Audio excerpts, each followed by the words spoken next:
नमस्कार दोस्तों, आपके अपने YouTube चैनल ज्ञान मस्ती एजुकेशन में आपका स्वागत है। तो दोस्तों, आज मैं सिंधु घाटी सभ्यता का एक नया उत्खनन स्थल और ये स्थल है राजस्थान के हनुमानगढ़ में और जिसका नाम है कालीबंगा। तो कालीबंगा के बारे में आज चर्चा करेंगे। तो दोस्तों, बने रहे हमारे पूरे वीडियो में। वीडियो बहुत ही जानकारी से भरपूर है। दोस्तों, चैनल को अगर आपने अभी तक हमारे चैनल को सब्सक्राइब नहीं किया तो चैनल को सब्सक्राइब कर लें, साथ में बेल आइकन प्रेस कर लें, क्योंकि आने वाली वीडियो का आपको नोटिफिकेशन मिलता रहेगा। तो वीडियो को लाइक ज़रूर करें और ज़्यादा से ज़्यादा शेयर करें, उन बच्चों तक शेयर करें जिनको वास्तव में इस चीज़ की ज़रूरत है। तो वीडियो को स्टार्ट कर लेते हैं।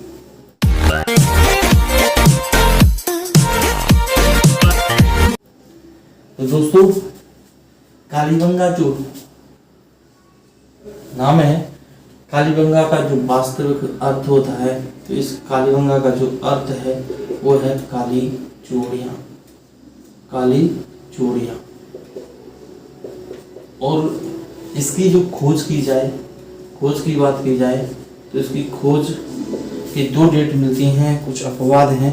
और उस अपवाद की बात करी जाए तो इसकी खोज की जो डेट मिलती है, एक तो मिलती है 1951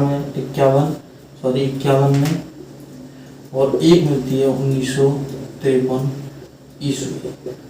2 डेट इसकी मिलती हैं। तो कालीबंगा की खोज 1951 में या 1953 में मानी जाती है। लेकिन वास्तव में जब एग्जाम में पूछा जाता है तो किसको सही माना जाए, तो फर्स्ट प्रायोरिटी पे इसको माना जाता है, 1953 को सही माना जाता है और सेकंड नंबर पे इसको माना जाता है। खोज की बात करें, जो खोजकर्ता था उस खोजकर्ता का नाम, तो खोजकर्ता का नाम था अमलानंद घोष। तो कालीबंगा की जो खोज की थी वो खोजकर्ता का क्या नाम था, तो उनका नाम था अमलानंद घोष। क्या नाम था? अमलानंद घोष। और कालीबंगा जो स्थान है, वो स्थान की बात करी जाए तो ये पड़ता है हनुमानगढ़ जिले में, और ये जिला पड़ता है राजस्थान में। कहाँ पड़ता है दोस्तों? राजस्थान में। और ये किस नदी के किनारे है? किस नदी के किनारे है? तो ये है घग्गर नदी के किनारे। घग्गर नदी के किनारे। यह बात करी जाए या ऐसा माना जाता है कि प्राचीन सरस्वती नदी के किनारे ये स्थान कहाँ पर है? प्राचीन समय में बात की जाए तो ये प्राचीन समय में सरस्वती नदी के किनारे था। वर्तमान की बात की जाए तो ये घग्गर नदी के किनारे है, स्थित है। तो दोस्तों, बात की जाए इसके उत्खनन की, तो इसका उत्खनन की बात की जाए या खुदाई की बात की जाए तो इसकी खुदाई की जो डेट मिलती है वो भी 2 मिलती हैं। एक तो मिलती है 1961 ईस्वी, एक मिलती है 1963 ईस्वी। एक तो मिलती है 1961 ईस्वी और एक मिलती है 1963 ईस्वी। तो इसके जो उत्खननकर्ता थे, उत्खननकर्ता जो थे, एक तो थे बीवी लाल और एक थे बीके थापर।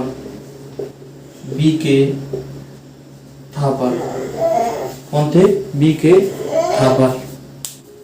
तो दोस्तों, अब बात कर लेते हैं कालीबंगा के अंतर्गत कौन कौन से साक्ष्य मिले हैं। सबसे पहले बात की जाए तो यहाँ ऊंट के साक्ष्य प्राप्त हुए। इसके ऊंट के साक्ष्य प्राप्त हुए हैं। दूसरी बात की जाए, यहाँ से लकड़ी के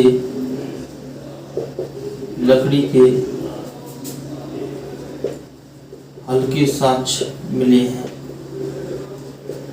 एक और बात करी जाए, यहाँ से जुते हुए खेत के साक्ष्य प्राप्त हुए।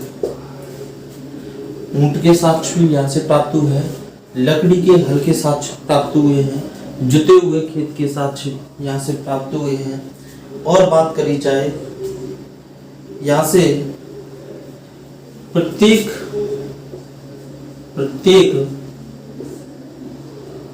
तीसरे घर में कुएं के साक्ष्य प्राप्त हुए हैं। प्रत्येक तीसरे घर में कुएं के साक्ष्य प्राप्त हुए हैं। और बात करी जाए अगले साक्ष्य की, तो यहाँ से कच्ची ईंटों से निर्मित मकान के भी साक्ष्य मिले हैं। और इसी को कहा जाता था दीनहीन की बस्ती। क्या कहा जाता था दोस्तों? दीनहीन की बस्ती। यहाँ से साक्ष्य मिले, एक तो मिले ऊंट के, एक लकड़ी के हल्के जुते हुए खेत के, प्रत्येक तीसरे घर में कुएं के साक्ष्य और कच्ची ईंटों से निर्मित मकान के साक्ष्य दीनहीन की बस्ती कहा जाता था। और बात करी जाए, यहाँ से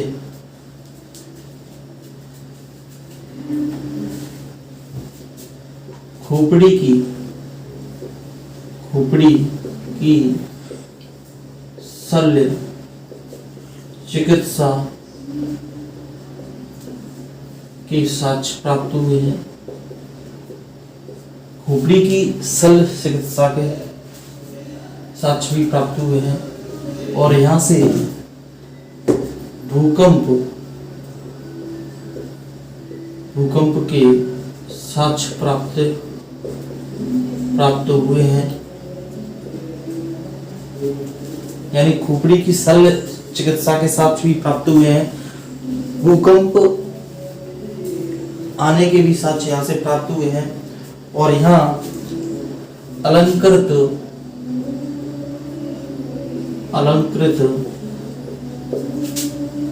ईंटों से बने फर्श के साक्ष्य भी प्राप्त हुए हैं।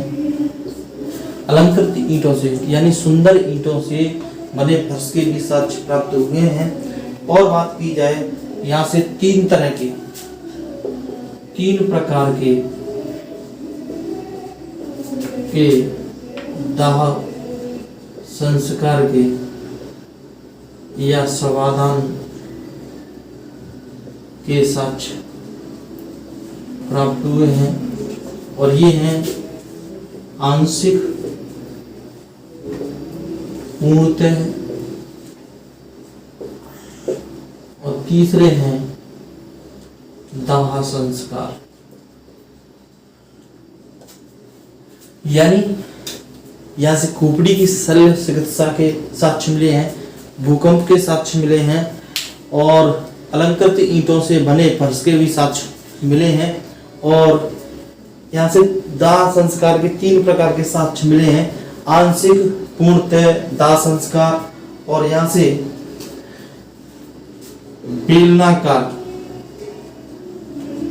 बेलनाकार मोहरे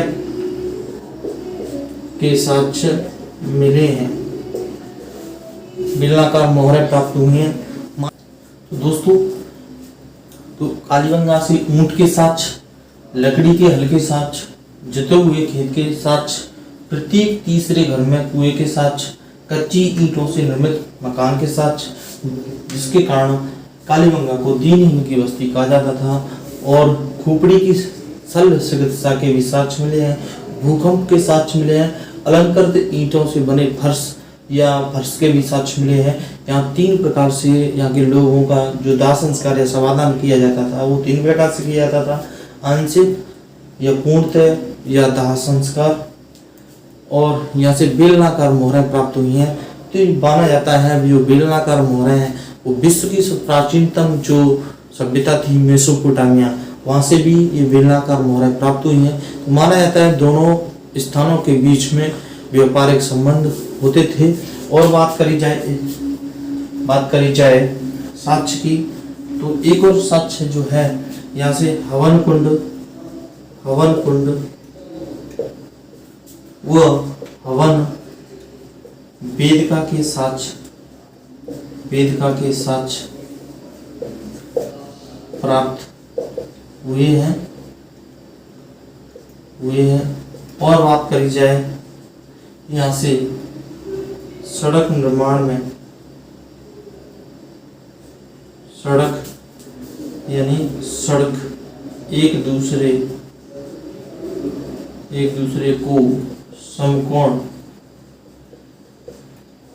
पर काटती हैं के साक्ष्य भी प्राप्त हुए हैं। दोस्तों यहाँ से साक्ष्य की बात की जाए या पहले कालीबंगा का जो अर्थ होता है वो होता है काली चूड़ियाँ। और इसकी खोज 1951 या 1953 में अमलानंद घोष के द्वारा की गई। और जो कालीबंगा नामक स्थान है वो हनुमानगढ़ जिले में है, राजस्थान में है। और ये वर्तमान में बात की जाए तो गंगा नदी के किनारे, ये प्राचीनतम बात की जाए तो प्राचीन समय में बात की जाए तो प्राचीनतम नदी थी सरस्वती नदी, जो वर्तमान में लुप्त हो चुकी है, उस नदी के किनारे स्थित है। और इसका उत्खनन की बात की जाए तो इसका उत्खनन 1961 में, 1963 में और बीवी लाल और बीके थापर के द्वारा किया गया था। और साक्ष्य की बात की जाती है ऊँट के साक्ष्य, लकड़ी के हल, जोते हुए खेत के प्रत्येक तीसरे हल में कुएं के साक्ष्य, कच्ची ईंटों से निर्मित मकान, जिसके कारण कालीबंगा को दीन की बस्ती कहा जाता था। हवन कुंड और हवन वेदिका के भी साक्ष्य मिलते हैं। सड़क एक दूसरे को समकोण पर काटती है, जिसको ग्रिड पैटर्न कहा जाता है, उस पैटर्न को अपनाया गया था सड़क निर्माण में। खोपड़ी की सरल चिकित्सा के साक्ष्य, भूकंप के साक्ष्य भी प्राप्त हुए हैं। अलंकृत ईंटों के और फर्श के भी साक्ष्य प्राप्त हुए हैं। और 3 प्रकार से दाह संस्कार या समाधान किया जाता था। आंशिक, पूर्णतः दाह संस्कार, यानी आंशिक वो होता है जो जंगलों में सबको छोड़ आते थे और वहाँ के जो जीव जंतु आकर के उसको खा जाते, और जो शेष बचा हुआ था उसका समाधान कर दिया था, गाड़ दिया जाता था। पूर्णतः यानी पूरे ही शरीर को, मृतक शरीर को जमीन में गाड़ दिया जाता था। दाह संस्कार यानी लकड़ी से उसको जला दिया जाता था। और यहाँ से बेलनाकार मोहरें प्राप्त हुई हैं। और बेलनाकार मोहरें मेसोपोटामिया से भी प्राप्त हुई हैं। तो ऐसा माना जाता है दोनों कालीबंगा यानी मेसोपोटामिया के बीच व्यापारिक संबंध थे। तो ये थी कालीबंगा के बारे में बहुत महत्वपूर्ण जानकारी। तो दोस्तों वीडियो कैसी लगी कमेंट करके जरूर बताएं। अगर वीडियो को अभी तक आपने लाइक नहीं किया तो लाइक कर दें और ज़्यादा से ज़्यादा दोस्तों में इसको शेयर करें, यानी उनको भेजें। वास्तव में उन बच्चों को ज़रूरत है, ये वहाँ तक उन लोगों तक ये वीडियो पहुँचना ज़रूरी है। तो दोस्तों मिलेंगे एक नई वीडियो में, तब तक के लिए नमस्कार।